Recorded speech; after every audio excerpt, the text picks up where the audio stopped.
En relación a la unidad número uno, vamos a exponer un poco lo que es los conceptos básicos y eh, algunas características de a qué hace referencia en la importancia de esta materia.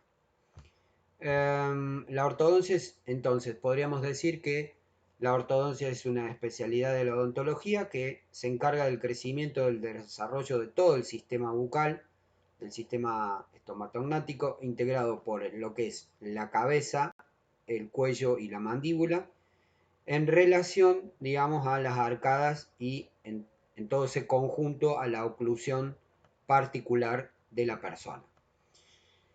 Para desglosar un poco lo que es la palabra ortodoncia, deriva de todo lo que tiene que ver con doncia, que es diente, y orto, todo lo que tiene que ver en relación con, digamos, la línea recta o esta cuestión de todo lo que tenga que ver con el sistema el sistema estomatognático, como decíamos. Por ende, podríamos traducir que la palabra ortodoncia se relaciona a la alineación de las irregularidades de las posiciones dentarias, es decir, en qué lugar se encuentran los dientes complementariamente unos con otros y en el ejercicio de la oclusión, cómo responde a esa oclusión.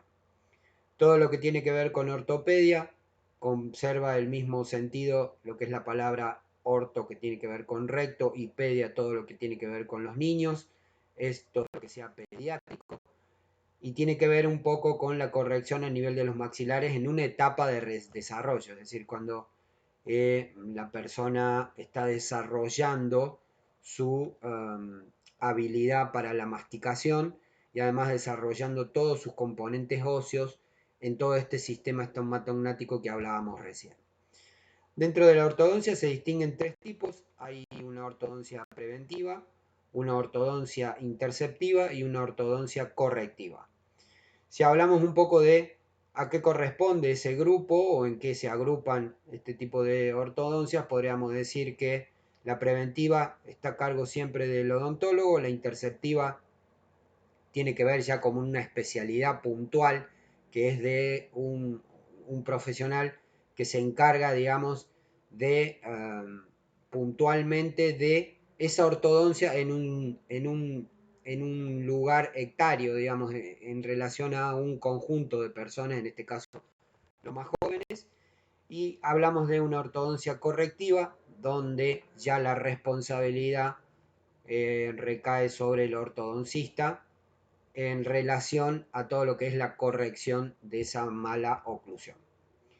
En relación a la ortopedia maxilar, podríamos decir que todo lo que tiene que ver con la corrección de las funciones, corrige la función para restablecer la forma, sus fundamentos son de orden biológico siempre en la ortopedia maxilar, emplea fuerzas biológicas que determinan los reflejos que se corresponden a todo lo que es neural y todo lo que es muscular sobre esos elementos dentarios, produce movimientos dentarios mediante estímulo de transformación tisular para la adaptación funcional, emplea aparatos removibles, que es lo que nos incumbe en esta materia, en la cual nosotros vamos a realizar, que actúan sobre esos dientes, sobre esas encías, sobre ese paladar, y de esa manera modifica la función de todo este sistema que tiene que ver con la masticación, con lo que es la deglución, la respiración, el habla y demás, y se antepone siempre a una función estética. ¿Por qué? Porque la ortopedia incluye una aparatología para corregir esa mala formación o esa mala oclusión en relación digamos, a todo lo que tiene que ver con poder llevar a la normalidad lo que nosotros queremos corregir. ¿Sí? La ortodoncia corrige las formas para restablecer la función. Sus fundamentos son de orden físico, porque ya estamos hablando de una paratología. Emplea fuerzas mecánicas que determinan el desplazamiento de los dientes. Ya vamos a ver más adelante a qué hace referencia esto, porque a través de cierta paratología se puede mover o se pueden movilizar esos dientes. Produce movimientos dentarios mediante estímulos mecánicos que tienen que ver con la reabsorción ósea. Emplea aparatos fijos que actúan sobre los dientes en particular, sobre dientes en particular. modificando en lo individual su posición en relación a la oclusión, y esto todo se antepone con la estética, digamos, la estética se antepone a la función. Hablemos un poquito de biomecánica, es la ciencia que trata de la acción de la fuerza sobre los cuerpos. En la ortodoncia estudia el movimiento dentario cuando se ejerce una fuerza sobre esto. Con la biomecánica tratamos de ver cómo la aplicación de esa aparatología que nosotros vamos a realizar va a influir en los tejidos y cuáles son aquellos que se van a modificar para a posterior poder obtener ciertos resultados.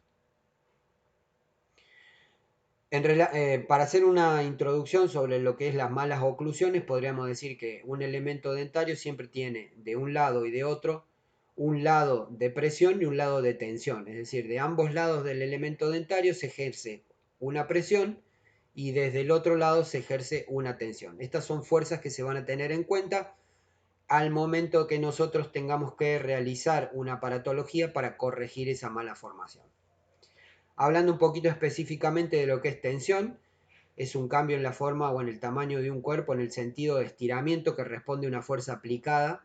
Es la fuerza de tracción por unidades de superficie. Hablando de presión, es un cambio en la forma o en el tamaño de un cuerpo, en el sentido que, digamos, que al hacer una presión que responde a una fuerza aplicada, ya sea de abajo o de arriba, es la fuerza de comprensión por unidad de superficie. Hablando de la fuerza, es toda causa que actúa sobre un cuerpo y tiende a modificar su estado de movimiento o en reposo, es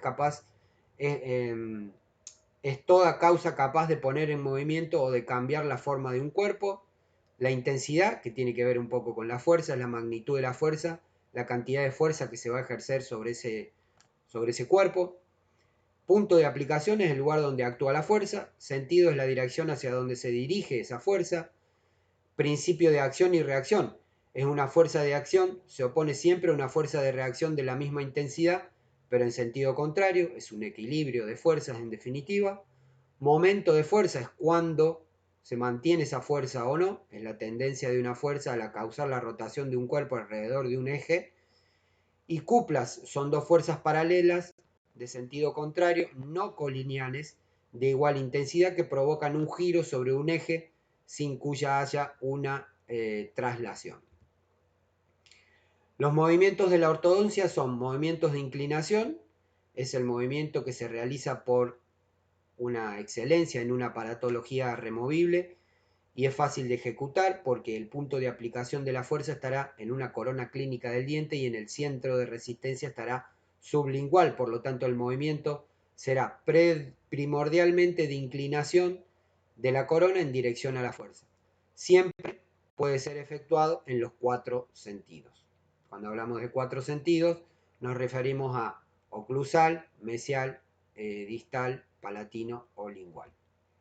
Movimientos en masa, tanto el movimiento en masa como el movimiento de raíz puro son imposibles de lograr con un aparato removible, estaríamos hablando de otro tipo de restauración. Rotación, solo se utiliza para rotaciones sencillas de incisivos cuya corona es ancha, lo que permitirá establecer un par de fuerzas que produzcan el movimiento. Movimiento de intrusión, es factible de realizar con aparatología removible, ya que son resortes, elásticos o férulas acrílicas, todo esto lo vamos a llevar a la práctica. Movimientos de extrusión, cuando algo sale fuera de una línea, es imposible de realizar con aparatología removible sencilla, son la combinación de complementos o aditamentos o adminículos que tienen que ver con la ortodoncia fija. Hablemos un poco de la erupción dentaria. La erupción dentaria, hay una erupción primaria compuesta por 20 elementos dentarios. A los 6 meses de vida el niño erupciona el primer elemento temporario. A los 2 años y medio se completa la dentición y es exclusiva hasta los 6 años. No contiene premolares, solamente son molares y incisivos. Hay un momento en el niño donde hay una dentición mixta que comienza a los 6 años de vida con la erupción del primer molar permanente y se prolonga hasta los 12 años. A los 13 años ya empiezan a aparecer los caninos. Y hay una dentición permanente ya compuesta por los 32 elementos dentarios. Se considera el primer molar como la llave de oclusión permanente de los elementos, ya que según cómo se erupcione y contacte con su antagonista es como va a determinar a posterior la relación intercuspidia de los restantes elementos permanentes. Se da entre los años 12 y 13, es el momento adecuado para realizar, o es hasta el momento adecuado para realizar todo lo que es cambios a través de aparatología para corregir la mala oclusión que puede llegar a tener esa persona en particular. Malas oclusiones, hablemos ya así de lo que es puntualmente las malas oclusiones dentarias, se clasifican según sus causas: dentarias, esqueléticas o óseas, funcionales o mixtas. Hablando de las dentarias, son de origen dentario, obviamente es la malposición de los elementos dentarios, siendo normales las bases óseas. Esqueléticas u óseas, hablamos ya de un cuerpo óseo, el defecto está en la base ósea, por ejemplo, todo un maxilar. Y pueden ser funcionales y mixtas, se debe a una alteración no solo de las dentarias, sino también de las esqueléticas, es decir, en la dinámica mandibular, por alteraciones musculares que conducen a una oclusión dentaria que no es normal. Existen hábitos perjudiciales como chuparse el dedo, respirar por la boca, morderse las uñas o labio, empujar la lengua contra los elementos dentarios, morder objetos extraños como lápices, pipa, etc. El dedo en la boca, como lo dijimos antes. Esto genera o esto produce una mala oclusión. Son hábitos que perjudican a la correcta oclusión. Succión digital. Ahí tenemos una imagen donde cuál es la consecuencia de chuparse el dedo en una persona joven. Lo que es un paladar ovoidal, por esto de la lengua y una mala respiración. Un hábito de morderse las uñas puede generar una mala oclusión. Empujar la lengua contra los elementos dentarios genera una mala oclusión. Morder objetos extraños, como dijimos antes. Algunas de las malas oclusiones más frecuentes la podríamos dividir en el plano vertical, en el plano horizontal y en el eje transversal. En el plano vertical tenemos sobremordida, la primera imagen, es decir, la oclusión superior está muy por delante de la inferior. Borde a borde, donde los bordes incisivos de cada elemento ocluyen un borde con otro borde, y una mordida abierta donde directamente en el sector anterior no hay contacto oclusal. En el plano horizontal o en el plano antero-posterior podemos tener una mordida invertida donde el maxilar inferior ocluye por delante del maxilar superior, totalmente lo contrario a lo que es la normalidad. Una protusión superior donde el maxilar superior ocluye muy por delante del maxilar inferior. Y una biprotusión donde tenemos muy hacia adelante tanto el maxilar superior como la mandíbula. Sobre el plano transversal o oclusal, como dijimos antes, tres planos: vertical, horizontal o transversal o oclusal, mordida borde a borde, mordida invertida o mordida en tijera, donde tenemos elementos que ocluyen por delante y elementos que ocluyen por delante y elementos que ocluyen por detrás. En relación a lo que es las malas oclusiones, tenemos que tener en cuenta la clasificación de Angle. Angle describió las diferentes malas oclusiones basándose en la relación de los primeros molares superiores permanentes en relación al primer molar inferior también permanente. Tenemos una clase 1, la clase 1. Siempre la cúspide mesiovestibular del primer molar superior ocluye en el surco vestibular del primer molar inferior. Y el canino ocluye por distal del inferior. Clase 1 de Kennedy. Importante que lo sepan para saber si estamos hablando de una disfunción y de qué tipo, en lo que es normal la oclusión o lo que no es normal en temas de oclusión.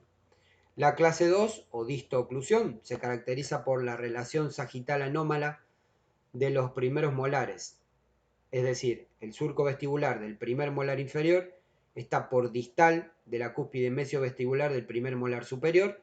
Todas las arcadas superiores están anteriormente desplazadas o la arcada mandibular retruida con respecto al antagonista. Es decir, cuando hay una oclusión del maxilar superior muy por delante del maxilar inferior. Hay como un excesivo resalte entre el maxilar superior y el maxilar inferior.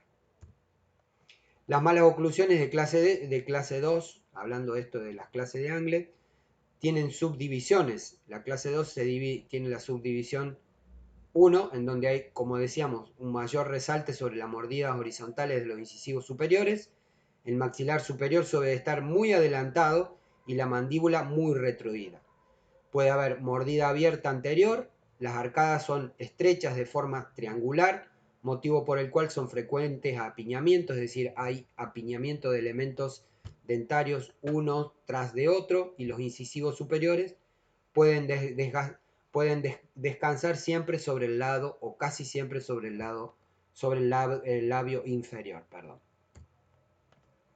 Ahí tenemos imágenes de una mala oclusión clase 2, subdivisión 1, en lo que es la clase de Angle. Hay una subdivisión 2, hay una gran sobremordida vertical, hay inmovilización de elementos dentarios, hay vestibularización de los incisivos laterales, hay una linguoversión, es decir, el elemento se gira hacia lingual, sobre todo los incisivos centrales superiores. Las arcadas dentarias son muy grandes, son cuadráticas, suele tener una curva de Spee muy marcada. Subdivisión 1, clase de Angle 2, como decíamos recién, subdivisión 1 y subdivisión 2. Clase 3 o mesioclusión es otro tipo de clase de Angle. El primer molar ocluye por distal del primer molar inferior y el canino superior ocluye exageradamente por distal del canino inferior. Los anteros inferiores están por delante de los anteros superiores y generalmente tapado total o parcialmente a los superiores. Están tapados por los superiores. Bien, ¿cuáles son los pasos a seguir en un laboratorio dental en relación a nuestro trabajo de restauración cuando tengamos que tratar todos los temas de ortodoncia? Por supuesto, bioseguridad, se desinfectan las impresiones dentales para poder hacer el vaciado correctamente, se deben recibir registro de mordida, se hace un examen de la impresión y la orden de trabajo, obviamente, para que el odontólogo nos diga qué es lo que nosotros tenemos que realizar. Los modelos deben reproducir fielmente todos los detalles. Casi siempre la impresión se recibe en silicona. Deberán presentar las caras oclusales bien nítidas para la correcta relación intercuspidia. Recuerden que ustedes van a realizar retenedores, resortes y todo tipo de alambre, por lo cual la cara oclusal siempre tiene que estar detalladamente confeccionada, es decir, el vaciado tiene que ser correcto. El vaciado en yeso de piedra puede ser piedra verde, piedra azul, siempre con piedra, zócalo alto y paralelo en el plano oclusal, y se puede alisar con una lija todo lo que son los modelos con una lija al agua para que te queden bien confeccionados.